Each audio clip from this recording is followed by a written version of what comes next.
এখন আসুন ইব্রাহিম আলাইহিস সালামকে কি আনসার দিচ্ছেন? আমরা আমাদের পিতা মাতাদেরকে দেখেছি, বাপ দাদাকে দেখেছি এরকম তাওয়াফ করতে, মূর্তির চারপাশে পূজা করতে, নজর দিতে। তো ইব্রাহিম আলাইহিস সালাম বলছেন যে হাল ইয়াসমাউনাকুম, এই মূর্তিগুলো কি তোমাদেরকে শুনতে পারে? ইযতাদউন, যখন তোমরা একে ডাকো। হাল ইয়ানফাউনাকুম, তোমাদের কোনো উপকার আসতে পারে? আও ইয়াদুররুকুম, তোমাদের কোনো ক্ষতি করতে পারে? তার দলিলগুলো কিন্তু অকাট্য। ইব্রাহিম আলাইহিস সালামের দলিলগুলো কিন্তু এখানে, যুক্তিগুলো কিন্তু অকাট্য। আসলে কি সে শুনতে পারে? আসলে কি সে দেখতে পারে? আসলে কি সে তোমার উপকার করতে পারে? তাদের কিন্তু কিছু বলার নাই এখানে। তারা বলছে বাল ওয়াজাদনা আবানা কাযালিকা ইয়াফআলুন, আমাদের পিতা মাতা বাপ দাদাদেরকে দেখেছি এইভাবেই করতে। ইব্রাহিম আলাইহিস সালাম বলছেন যে ইন্নাকুম আনতুম লাফি দালালিম মুবিন, তোমরা তো সুস্পষ্ট বিভ্রান্তির মধ্যে আছো। তো এরকম আরো অনেক আয়াত আছে সূরা সাফফাতের মধ্যেও, ওয়া ইন্না মিন শিআতিহি লা ইব্রাহিম ইয জাআ রাব্বাহু বিকলবিন সালিম ইয ক্বালা লিআবিহি ওয়া কওমিহি মাযা তা'বুদুন, তোমরা কিসের ইবাদত করো? আইফকান আলিহাতান দুনাল্লাহি তুরিদুন, তোমরা কি আল্লাহ সম্পর্কে মিথ্যা মিথ্যা মিথ্যা আরোপ করতে চাচ্ছ?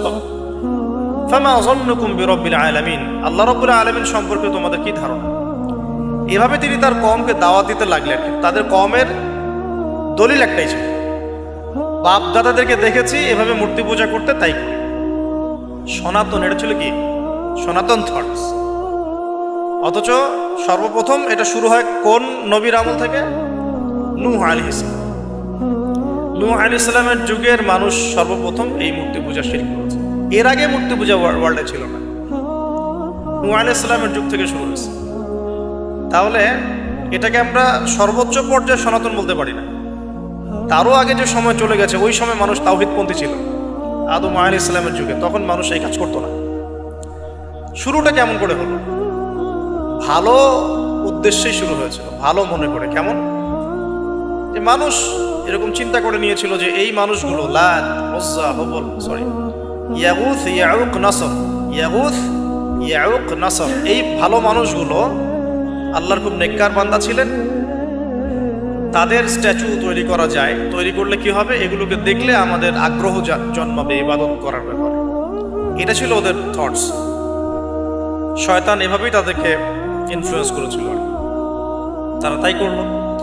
এই জেনারেশনটা যখন মারা গেল, পরের জেনারেশন যখন আসলো, তখন শয়তান ওদেরকে বোঝালো, ধরেন 100-200 বছর পরে বোঝালো যে ওরা খুব ভালো মানুষ ছিল, ওদের মূর্তিকে মসজিদের বাইরে না রেখে ভিতরে ঢুকিয়ে ফেলো, তাদেরকে সেজদা করতে হবে না, ভিতরে ঢুকিয়ে ফেলো, ইবাদতে মনোযোগ আসবে। পরের জেনারেশন এই কাজটাই করলো। থার্ড জেনারেশনকে শয়তান বোঝালো যে সরাসরি ওদের কাছে চাইলেই হবে, তারা আল্লাহ পাকের অনেক মানে কি আনুগত্য প্রাপ্ত, নৈকট্য প্রাপ্ত বান্দা, সরাসরি তাদের কাছে চাইলেই হবে। আল্লাহর কাছে যাওয়া, এখানে যাওয়া একই কথা, ওখানে সেজদা করা, এখানে সেজদা করা একই কথা। এখান থেকে শুরু হলো সরাসরি স্ট্যাচু ওয়ার্শিপ। সরাসরি স্ট্যাচু ওয়ার্শিপিং এখান থেকে শুরু হয়েছে। তা আমরা আমাদের হিন্দু ভাই বোন যারা আছেন, আমাদের আশপাশে অমুসলিম ভাই বোন, তাদের প্রতি সম্মান রেখেই এই হিস্ট্রিগুলো পড়তে বলবো আর কি, এবং যুক্তি দর্শনগুলো খুঁজতে বলবো। আসলে কি তারা শুনতে পায়? আসলে কি সে আমার কোনো উপকার করতে পারে? আসলে কি সে আমার কোনো ক্ষতি করতে পারে? আসলে কি সে সৃষ্টিকর্তার প্রতিমূর্তি হতে পারে কিনা? তো আমরা এটা আহ্বান জানাবো, আমরা কারো ধর্মীয় অনুভূতিতে আঘাত করব না। ইসলাম আমাদেরকে এটা শেখায় না। ইসলাম এটা শেখায় যে মানুষকে হিকমার সাথে, প্রজ্ঞার সাথে দাওয়াত দেয়া, যাতে করে তারা জাহান্নামের রাস্তা থেকে ফিরে আসতে পারে। এখন আসুন, আরো একটা দাওয়াত ইব্রাহিম আলাইহিস সালাম তার কওমকে দিলেন। সেটা কি? এবার এখানে সমাজের মানুষের সাথে ওই সমাজের ধর্ম নেতারাও ছিল। সমাজে কিন্তু কয়েক শ্রেণী মানুষ থাকে, মানে সামাজিক নেতা, ধর্মনেতা, রাষ্ট্রনেতা। তো রাষ্ট্রনেতা পর্যায়ে এখনো ইব্রাহিম আলাইহিস সালাম যান নাই, এখন সমাজ নেতা আর ধর্মনেতা চলছে আর কি। এবার ধর্মনেতা আসলো, এসে ধর্মনেতারা তাকে বোঝানোর চেষ্টা করলো যে এই আসমানের তারা, চাঁদ, সূর্য, প্রকৃতি, গাছপালা, এগুলোও ইলাহ, এগুলোর ইবাদত করা যায়। এই ঘটনা আল্লাহ রাব্বুল আলামিন সূরা আনআমের মধ্যে বলেছে। তো ইব্রাহিম আলাইহিস সালামকে তারা দেখাচ্ছে, এটা আরবীয় একটা কাব্যিক ভাষায় কোরআনে এসেছে, চমৎকার ভাষায়, যে ফালাম্মা জান্না আলাইহিল লাইল, যখন তার উপর রাত আচ্ছাদিত হলো, রাআ কাওকাবা, তখন ইব্রাহিম আলাইহিস সালাম কি দেখলেন? আকাশে তারা দেখলেন। ঠিক আছে, তারা দেখ মূর্তি পুজোর এখানেই আছে, ধর্মনেতারাও এখানেই আছে। তো তিনি বলছেন হাযা রব্বি, এটা আমার রব। ফালাম্মা ফালা, যখন তারকাগুলো অস্তমিত হলো, ক্বালা লা উহিব্বুল আফিলিন, আমি তো অস্তমিত যাওয়া জিনিসকে পছন্দ করি না। রব তো অস্তমিত যাবে না, এখানেও যুক্তি লাগবে, তো আমার ফিলোসফি লাগবে, আমার এখানে দর্শন লাগবে, এখানে তো আমাকে মানে প্রজ্ঞা দিয়ে বোঝাতে হবে, এটা তো অস্তমিত হয়ে গেল, এটা তো রব হতে পারে না। ফালাম্মা রাআল কামারা বাযিগান, যখন সে চাঁদকে দেখলো জ্বলজ্বল করছে।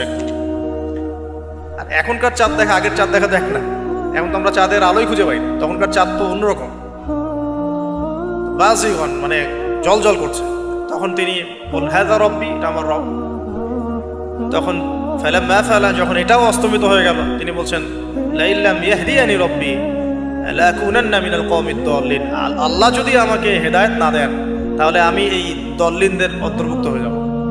ইব্রাহিম আলাইহিস সালাম বলছেন ফালাম্মা রাআ শামসা বাযিগাতান, যখন এবার সূর্যকে দেখলেন দিনের বেলা, এটা তো আরো বড়। হাযা রব্বি হাযা আকবার, এটা আমার রব, এটা সবচেয়ে বড়। হাযা আকবার, এটা সবচেয়ে বড়। ফালাম্মা আফালাত, এটা যখন অস্তমিত হয়ে গেল, তখন তিনি বলছেন এই কথাটা যে ইয়া কওমি ইন্নী বারিউম মিম্মা তুশরিকুন, হে আমার কওম, তোমরা যেগুলোকে দিয়ে আল্লাহর সাথে শরীক করছো, এখান থেকে আমি আমার চেহারাকে ফিরিয়ে নিলাম। সুবহানাল্লাহ। তখন তিনি এই কথাটা বলেন ইন্নী ওয়াজ্জাহতু ওয়াজহিয়া লিল্লাযী ফাতারাস সামাওয়াতি ওয়াল আরদা হানিফাও ওয়া মা আনা মিনাল মুশরিকিন, আমি আমার চেহারাকে ফিরিয়ে নিচ্ছি এই আসমান সমূহ এবং জমিনের সৃষ্টিকর্তার দিকে, এবং আমি মুশরিকদের অন্তর্ভুক্ত নই।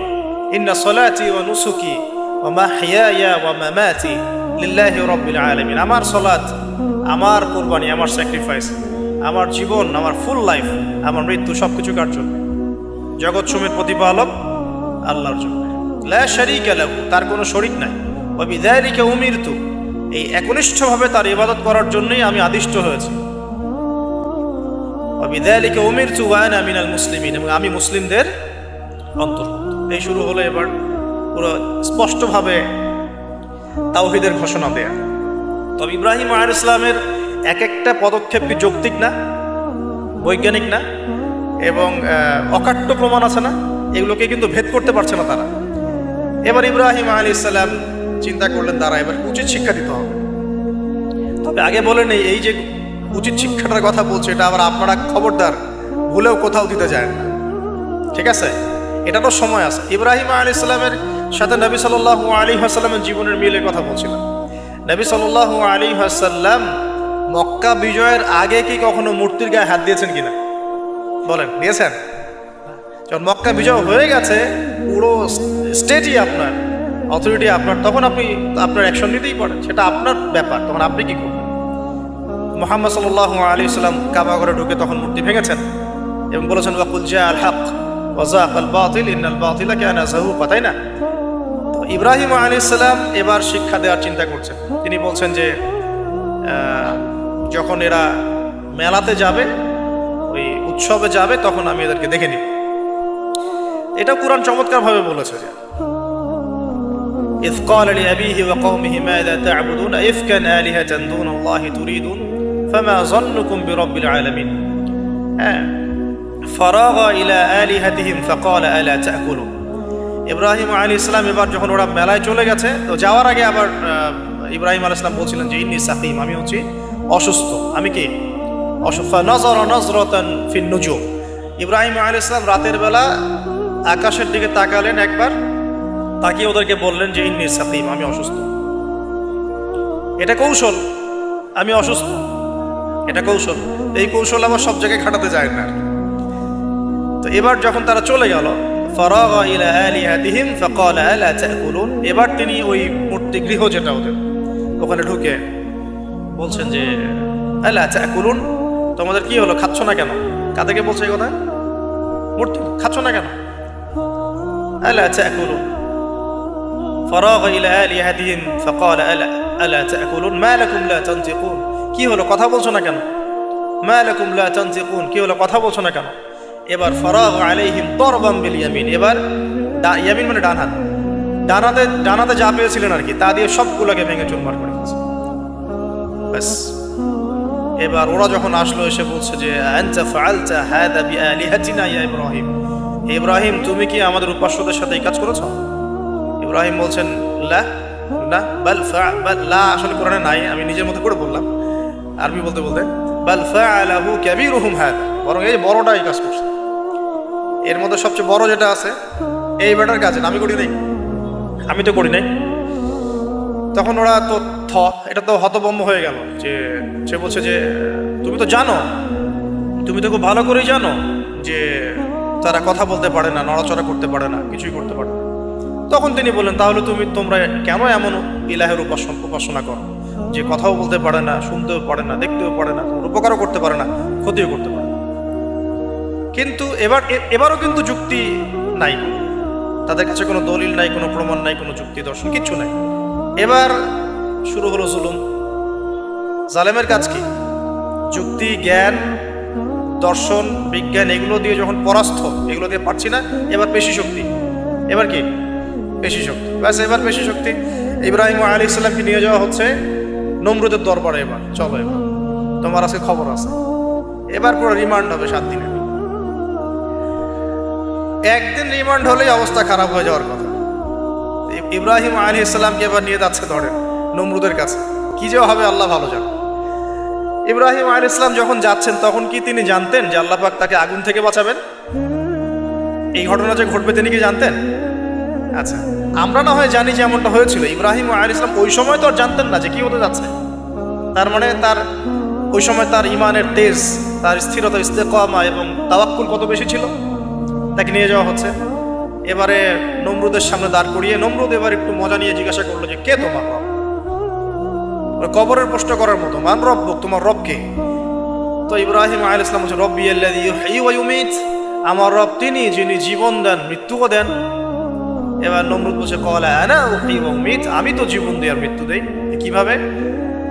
একজন যাবজ্জীবন প্রাপ্ত আসামিকে ডেকে নিয়ে ছেড়ে দিল, দিয়ে বললো যে জীবন দিলাম। আর একজন আসামিকে ডেকে তৎক্ষণাৎ মৃত্যুদণ্ড দিয়ে মৃত্যু দিলাম। তো ইব্রাহিম দেখলেন আলাইহিস সালাম এ তো মোটা বুদ্ধির মানুষ, কারণ যে যত বড় জালেম হয় তার বুদ্ধি তত মোটা হয়, কিন্তু এটা মাথায় রাখবে।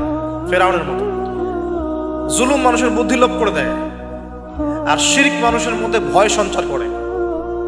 যখন আপনি শিরক করতে থাকবেন মনে খুব ভয় কাজ করবে। এবং মুশরিক বাহিনী কখনো ইসলামের বিজয় লাভ করতে পারে নাই। যে মুসলিম সেনাবাহিনীর মধ্যে শিরক ছিল না, ওরা যুদ্ধের মাঠে পরাজিত হয়ে গেছে। ইতিহাস ঘাটবেন, মুসলিম যে সেনাবাহিনীর মধ্যে শিরক ছিল ওই সেনাবাহিনী পরাজিত হয়ে গেছে। আবার অল্প গুটি কয়েক সেনাবাহিনী তারা তাওহীদপন্থী ছিল, তারা জয়লাভ করেছে। ইতিহাস ঘেটে দেখবেন। তো জুলুম কি করে? বুদ্ধি লোপ পায়। নমরুদের বুদ্ধি লোপ পেয়ে গেল। তো ইব্রাহিম আলাইহিস সালাম বলছেন রব্বি আল্লাযী ইউহয়ী ওয়া ইউমীত, এ তো এটা বুঝলো না। তাহলে ইন্নাল্লাহ তাআলা ইন্নাল্লাহ ইয়াতি বিশ-শামসি মিনাল মাশরিক ফাতি বিহা মিনাল মাগরিব। ইব্রাহিম আলাইহিস সালাম বলছেন যে আল্লাহ রাব্বুল আলামিন, আমার আল্লাহ, তিনি পূর্ব দিক থেকে সূর্য ওঠান। তো তুমি যদি ইলাহ হয়ে থাকো তাহলে পশ্চিম দিক থেকে উঠাও। এটা আরো বড় অকাট্য দলিল হলো। তার অবস্থাটা আল্লাহ ব্যাখ্যা করছেন এভাবে। আল্লাহ বলছেন ফাবুহিতাল্লাযী কাফার, কাফের একদম হতভম্ব হয়ে গেলেন। হতভম্ব হয়তো লাভ নাই, বেশি শক্তি আছে আমার। তোমার যুক্তি, বিজ্ঞান, দর্শন, থিওরি তো আমার দরকার নাই। তোমার দিনের জ্ঞানের এলিমেন্ট তোমার দরকার নাই। তোমার ওয়াজ নসিহতের আমার দরকার নাই। আমার কাছে কি আছে? বেশি শক্তি আছে। পিঠা সব সিধা করে ফেলা লাগে। ব্যাস, ইব্রাহিম আলাইহিস সালামের জন্য বলছে ফাল হাররিকুহু ওয়ানসুরু আলিহাতাকুম, একে জ্বালায় দাও, পুরায় দাও, একে জ্বালায় পুরায় দাও, তোমাদের ইলাহদেরকে সাহায্য করো। আল্লাহ পাক অন্য জায়গায় বলছেন যে ফাআরাদু বিহি কাইদান ফাজআলনাহুমুল আসফালিন, তারা ইব্রাহিম আলাইহিস সালামকে নিয়ে একটা বিশেষ বড় একটা কৌশল করল। এই কৌশলটা কি ছিল? তাকে অগ্নিকুণ্ডের মধ্যে ফেলে দেওয়ার একটা চেষ্টা করলো। আগুন জ্বালিয়ে রাখলো। বলা হয় 40 দিন। এগুলো হিস্ট্রি বা তাফসীর করতে আসছে, আমি just Quran text to the point বলছি। তো আগুন দাউ দাউ করে জ্বলতে লাগলো। ওই ব্যাবিলন, ওখানকার সব মানুষ দেখছে বিষয়টা। ইব্রাহিম আলাইহিস সালামকে ফেলে দেওয়া হবে। দেখেন, যখন ফেলে দেওয়া হবে তখন কি ইব্রাহিম জানতেন যে তিনি আগুনে পুড়বেন না? তিনি তাহলে প্রস্তুত ছিলেন। তিনি তখন জীবন দেওয়ার জন্য প্রস্তুত ছিলেন। ঠিক আছে। এখন তাকে ফেলে দেওয়া হচ্ছে, ঠিক ওই সময়ে জিবরাইল আলাইহিস সালামের আগমন। সুবহানাল্লাহ। তিনি এসে বলছিলেন যে আমার কাছে কোনো হাজত আছে নাকি আপনার? তখনও ইব্রাহিম আলাইহিস সালাম বলেছেন, আপনার কাছে আমার কোনো হাজত নাই, হাসবি আল্লাহ ওয়া নি'মাল ওয়াকিল। এই যে কথাটা আমরা বলি, হাসবুনাল্লাহু ওয়া নি'মাল ওয়াকিল, হাসবি আল্লাহ ওয়া নি'মাল ওয়াকিল। ইব্রাহিম আলাইহিস সালাম বললেন, আল্লাহই আমার জন্য যথেষ্ট এবং তিনিই আমার উত্তম কর্মবিধায়ক। এরকম মোমেন্টে বান্দা যখন আল্লাহকে এভাবে চাবে, আল্লাহ রাব্বুল আলামিন না এসে পারবেন? কখনোই পারবেন ইনশাআল্লাহ। তখন আল্লাহ রাব্বুল আলামিনের আদেশ চলে আসলো, ইয়া নার, হে আগুন, কুনি বারদান ওয়া সালামান আলা ইব্রাহিম, ইব্রাহিমের জন্য ঠান্ডা হয়ে যাও, শীতল ঠান্ডা হও, মানে খুব শীতল না, বা আরামদায়ক শীতল ঠান্ডা হয়ে যাও। সুবহানাল্লাহ। এভাবে আল্লাহ রাব্বুল আলামিন ইব্রাহিম আলাইহিস সালামকে অগ্নি পরীক্ষা থেকে বাঁচালেন। ওখানে ইব্রাহিম আলাইহিস সালাম থাকলেন, কোনো ক্ষতি হলো না। তিনি পরবর্তী সময় বলেছিলেন, ওই সময়টুকুর মধ্যেই তিনি শান্তিতে ছিলেন। ওই যে বললাম না, অনেকে যে নির্যাতন নিপীড়নের শিকার হয়, তারপরে বলে যে ওই সময়টুকুই ভালো ছিলাম, আল্লাহকে পেয়েছিলাম, তেলাওয়াত বেশি ছিল, তাহাজ্জুদ বেশি ছিল, পরে ফিতনার যুগে চলে আসছি। তো এই হলো অগ্নি পরীক্ষা। এরপরে কমকে দাওয়াত দেওয়ার হলো না, সেখান থেকে চলে যেতে হলো। ওই যে এই যে অগ্নি পরীক্ষা ইব্রাহিম আলাইহিস সালামকে এখানে দিতে হয়েছে, ওইরকম পরীক্ষা আমাদের নবী সাল্লাল্লাহু আলাইহি ওয়াসাল্লামকে দিতে হয়েছে তায়েফের মাঠে, দিতে হয়েছে বদরের মাঠে, উহুদের মাঠে। এখানে আল্লাহ পাক ফেরেশতা নামিয়ে দিয়েছেন সাহায্যের জন্য, বদরের মাঠে দেখেন, উহুদের মাঠে আল্লাহ পাক ফেরেশতা নামিয়েছেন সাহায্যের জন্য। একদম হুবহু মিল পাবেন আপনি জিনিস, খালি বাসিরা থাকলেই হবে, ধরতে পারলেই হবে জিনিসগুলো। সামনে যাই, এবার শুরু হলো জীবনের দ্বিতীয় পর্যায়ে। এবার তিনি হিজরত করে চলে যাচ্ছেন। দেখেন এখানেও হিজরত, আবার নবী সাল্লাল্লাহু আলাইহি ওয়াসাল্লামের যুগেও মক্কা থেকে মদিনায় নবীগণের জীবনের সাথে এগুলো জড়িত। ঠিক আছে, এখন যাওয়ার তো একটু সাথী লাগবে। একাকিত্বের জীবনের অবসান ঘটলো, আল্লাহ রাব্বুল আলামিন তাকে সাথী দিলেন। সাথীর নাম হচ্ছে সারা আলাইহিস সালাম। কি নাম? অনন্য সুন্দরী নারী ছিলেন। ইতিহাসে বলা হয় যে দুজন নারী সবচেয়ে বেশি সুন্দর, দুজন। আমাদের মতো আর্টিফিশিয়াল সুন্দরী না, আর্টিফিশিয়াল সুন্দরী কথা বলো, অরিজিনালি সুন্দরী দুজন নারীর কথা বলা হয়েছে। একজন হচ্ছেন হাওয়া আলাইহিস সালাম, অনন্য সুন্দরী নারী ছিলেন, এবং আরেকজন সারা আলাইহিস সালাম, তিনি পরম সুন্দরী নারী ছিলেন। দেখেন সারা আলাইহিস সালাম, তার গর্ভ থেকে কিন্তু পরবর্তীতে মানে সন্তান তো প্রথমে হচ্ছিল না, তাই না? শেষ বয়সে গিয়ে সন্তান হল। হাজরা আলাইহিস সালামের গর্ভ থেকে কি ইসমাইল, আর সারা আলাইহিস সালামের গর্ভ থেকে ইসহাক। ইসহাক আলাইহিস সালামের পরে ইয়াকুব, আর ইয়াকুবের পরবর্তী বংশধর যারা, তারা কি? বনু ইসরাইল। বনু ইসরাইলের মধ্যে ইউসুফ হাসান, ইউসুফ সবচেয়ে সুন্দর ছেলে না? সারা আলাইহিস সালামের সৌন্দর্য, সুবহানাল্লাহ, কথা বুঝতে পারছেন? মায়ের সৌন্দর্য, মার বাবা, তারা ছিলেন পরম সুন্দর। এখন সারা আলাইহিস সালামের সাথে বিয়ে হলো। দেখেন এই যে লম্বা সময় আলোচনা করলাম, এই সময়টুকুর মধ্যে ইব্রাহিম আলাইহিস সালামের দাওয়াতে মাত্র দুজন মানুষ মুসলমান হয়েছে। কয়জন? একজন হলো তার স্ত্রী সারা, আর একজন হচ্ছে তার ভাতিজা, তার নাম লুত। ভাতিজার নাম কি? লুত। পরবর্তীতে তিনিও নবী হয়েছিলেন এবং তাকে সাদুম গোত্রের কাছে পাঠানো হয়েছিল। কোন পাপের কারণে? হোমোসেক্সুয়ালিটি, সমকামিতা, যেটা এখন বিজ্ঞাপন দিয়ে প্রচার করা হয়। এবং ঢাকা শহরে যদি একটা শুমারি করা হয়, দেখবেন এদের সংখ্যা কম হবে না। ঢাকা শহরে যদি শুমারি করা হয়, দেখবেন এদের সংখ্যা কম হবে না। এখন যদি ভূমিকম্প আসে, আমরা কি লা ইলাহা ইল্লাল্লাহ বলবো? বলেন তো। আমরা তো ডেকে নিয়ে আসতেছি ভূমিকম্প, আমরা ডেকে নিয়ে আসতেছি যে আল্লাহ পাক বলছেন এগুলো করো না, গজব আসবে। আমরা করছি আর এটাকে ডেকে নিয়ে আসতেছি, আসো। আর এদিকে আমরা মানে রড সিমেন্টের অ্যাডভার্টাইজ করতেছি আর কি, এগুলো দিয়ে বাড়ি বানালে কোনোদিন ভাঙবেও না, কাঁপবেও না। আমাদের চিন্তাগুলো কেমন হয়ে গেছে জানি। আল্লাহ পাক জেনা, ব্যভিচার, মাদক, পর্নোগ্রাফি, এই সমকামিতার এইসব পাপের কারণে এরকম গজবগুলো নাজিল করেন। শুধু ঢাকা কেন, এরকম বড় বড় মেগা সিটিজ যেগুলো আছে, এগুলোতে এখন এটার অধিকার তারা চাচ্ছে, আন্দোলন করে অধিকার চাচ্ছে। আপনার রেইনবো ফ্ল্যাগ দেখবেন, রংধনু ফ্ল্যাগ। রংধনু ফ্ল্যাগ মানে সমকামিতা। অ্যাডভার্টাইজ দিয়ে দিয়ে, পোস্ট দিয়ে দিয়ে এখন মানুষ, আগে যেমন মেয়েরা বাসায় গিয়ে গিয়ে কিছু সার্ভিস দিত না, খারাপ সার্ভিসের কথা বলছি আর কি। এখন এভাবে ছেলে ছেলেকে সার্ভিস দেওয়ার জন্য ডাকতেছে। এটা কোনো গাল গল্প করছি না, এটা বাস্তবতা। যদি আমাকে বলেন যে আপনি চোখের সামনে প্রমাণ দেন, আমি দিতে পারবো না। যদি আপনি আমাকে 1 মাসের জন্য অথরিটি দেন ঢাকা শহরে, তাহলে দিতে পারবো উইদিন 1 মাসের। এখন যদি আমাকে বলেন আমার চোখের সামনে এনে দেন, আমি দিতে পারবো না। আমি তাত্ত্বিকভাবে পড়ে অনলাইনে দেখছি। যদি বলেন যে 1 মাসের অথরিটি আপনাকে দিলাম, খুঁজে বের করে দেন, 7 দিন লাগবে না ইনশাআল্লাহ। তো কথা হচ্ছে এটাই যে এই যে সাদুম গোত্রের কাছে পাঠানো হচ্ছে লূত আলাইহিস সালামকে সমকামিতার পাপের কারণে, পরবর্তীতে এই কওমটাকে ধ্বংস করা হয়েছে। আল্লাহ পাক এমনভাবে ধ্বংস করেছেন যেটা ইতিহাসে কখনো করেন নাই। ফেরেশতাদের পাখা দিয়ে আল্লাহ পাক মাটিকে উপরে তুলে আবার উল্টা দিকে দাফন করে দিয়েছেন, আকাশ থেকে পাথর বর্ষণ করেছেন। এখন এইটা যদি সারা বিশ্বে ছড়িয়ে পড়ে তাহলে ওই রকম শাস্তি আবার আসবে না? স্বাভাবিক না? এটা আসতে পারে। আর এটার মূল কেন্দ্র হচ্ছে পশ্চিমা সভ্যতা। এখান থেকে সারা দুনিয়া ছড়িয়ে পড়তেছে। বাংলাদেশের মতো মুসলিম কান্ট্রিতেও দিন দিন সমকামিতা বাড়ছে। আমাদের বোনদের, আমাদের ভাইদের, গার্ডিয়ানদের অনেক বেশি সচেতন থাকা দরকার। কোনো কোনো ক্ষেত্রে মাদ্রাসার মধ্যেও দেখা গেছে এগুলো, হিপসখানাতেও দেখা গেছে এগুলো। পর্নোগ্রাফির কারণে এগুলো হচ্ছে। পর্নোগ্রাফির কারণে মানুষের রুচি বিকৃত হচ্ছে এবং সে নারী, পুরুষ, গরু, ছাগল, হাঁস, মুরগি কোনো কিছুর তোয়াক্কা করছে না। কয়েকদিন পর এটাও যদি দেখেন অবাক হবেন না যে মানুষ পশু পাখির সাথে জেনা করতেছে। এটাও যদি দেখেন আমি অ্যাটলিস্ট অবাক হব না।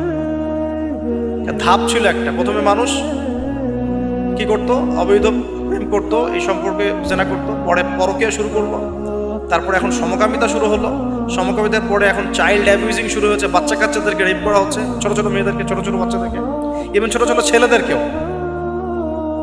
এরপরে যদি গবাদি পশুর সাথে জেনা করতে দেখেন, অবাক হওয়ার কিছু নেই, কিচ্ছু নেই অবাক হওয়া। এখন বলেন আমরা শাস্তির দ্বার প্রান্তে আছি না?